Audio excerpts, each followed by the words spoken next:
Yes, within the within the ontological argument, you described God as being a omniscient, omnipotent, so all-knowing, all-powerful God, and then you also said all good. Yes.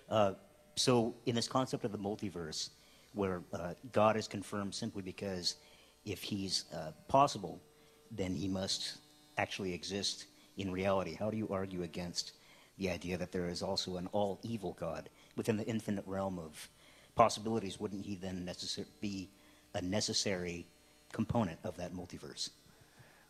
The ontological argument and the multiverse don't have any connection with each other. You're conflating two arguments together. But your question about an all-evil God would be very similar to the question that was asked over here about a God who likes rape and likes cruelty and so forth. And my point would be that that's a logical incoherence. So I don't see any reason to think that such a being is possible. On the contrary, the greatest conceivable being would have to be morally perfect, because it's greater to be morally perfect than to be evil, to be morally imperfect. Indeed, that's what evil is moral imperfection.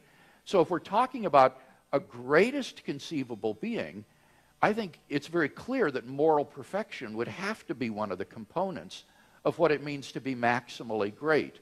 Any being that was in any way morally flawed or imperfect would obviously not be the greatest conceivable being. So I think that the property of moral perfection very clearly does belong to the idea of maximal greatness.